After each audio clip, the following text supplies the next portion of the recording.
Hi everyone, welcome back to the Geordie View, and I just want to get this out of the way early on the day. Newcastle United losing 3-0 at Brighton Hove Albion. Honestly, how anybody can think Steve Bruce is a good manager is beyond me. That is beyond pathetic, and that's being kind. Like, there's just no word to sum up how pathetic we were last night. Looking at the lineup, I was happy to see Manquillo back in the side, even though he had a right nightmare. Almiron, I was worried that we were rushing him back, but to be fair, at least he came through the game without an injury. But let's be honest, the way we were playing, what was the point in him starting? The way Steve Bruce got set up. Brighton were by far the better side in the first half. They had plenty of chances to get the first goal before they eventually did. And as for the goal, the ball goes to Trossard. Now Manquillo, I was glad he was back in the side, but why is he not tracking him? You've got him and Jamal Lascelles in not doing their jobs. Lascelles shouldn't. It should be Manquillo tracking Trossard and Lascelles stopping any potential ball that comes into the box. But nope, Manquillo gets away from him. Clark, he just brilliantly against Kieran Clark, and then he just scores cracking goal from Trossard. He scored the winner last week, and he scored again this week. Fair play to him. Unfortunately, Isaac Hayden went off injured. And I'm worried this might be the end of his season because, he's definitely our best midfielder. Basuma just caught him, and unfortunately, he's had to go off, stretch it off. We are just so lucky the international break is next weekend. But why is Steve Bruce then deciding to put on Jeff Hendrick? Seriously, I'd rather, at this point now, play one of the youngsters than Jeff Hendrick. Yes, Jeff Hendrick could maybe do a job in the Championship who went down. But honestly, the way Jeff Hendrick's playing, I'd rather just give one of the kids a chance. You could have thrown on maybe Sean Longstaff. Why can't you even take Matty Longstaff? Have him in the squad instead of Hendrick. Embarrassing, man. But yeah, we did have a chance early on in the first half. It was a good ball out of Fraser, I think, from Almiron. He cuts in, smashes the post. He's unlucky there. But then they make it 2-0. Ball goes to Welbeck. It's another cracking strike into the corner. There's not a lot Dubravka can really do about it. And Brighton were just fantastic. But I'm mainly just so annoyed at Newcastle.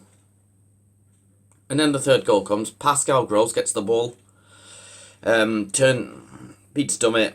Good ball in. It's a good finish from Maupay. And that's the second time this season we lost 3-0 at Brighton. This is one of our relegation rivals. They've done well, but there's a reason they're fighting relegation with us.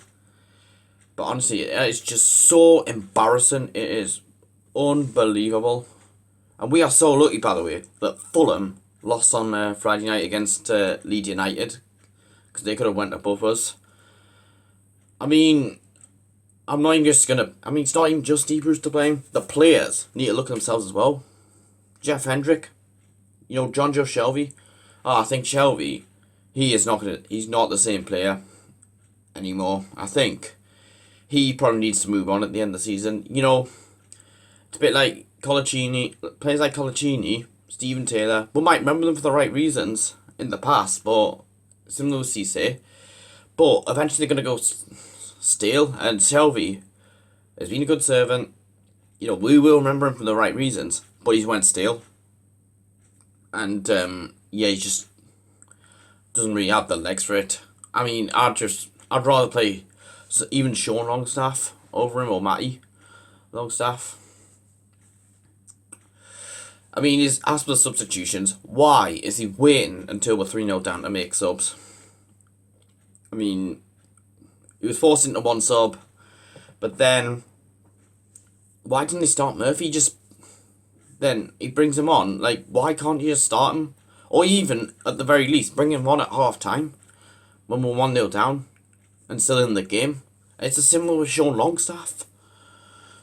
You know, why not bring him on earlier? Oh, it's absolutely pathetic. He's just taking forever to make his substitutions. You know, with it's like Pardew when he took forever ages to make subs and it was just too reactive.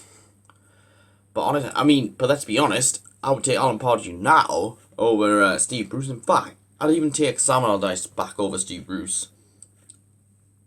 I think the only managers right now I wouldn't have over Steve Bruce were previous failed managers in John Carver, Joe Kinnear and Steve McLaren.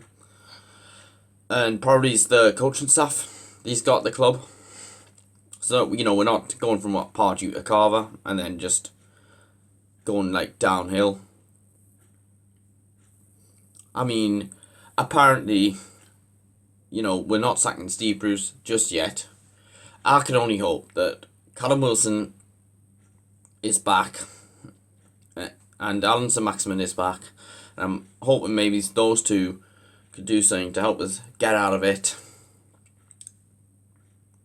But, as I said, we're lucky the international break is coming. Give us time to, give us, a bit of time to think about how bad we were. And honestly, fair enough, the players aren't performing for him. Well, clearly shows he's lost the dressing room, but make some changes instead of just playing the same players that are, underperforming. And drop this stupid formation, this false nine thing. Why the false nine? We don't have a player for that to suit that false nine. Miggy is more of a number 10, let's be honest. Honestly, I just don't know how anybody can defend Steve Bruce after this. I'm not even, honestly, if we go down right before Callum Wilson, as a result, leaves before he can play in front of a full St James's Park, that is just so unforgivable. That is my big worry. The Wilson leaves before I get to see him play for us.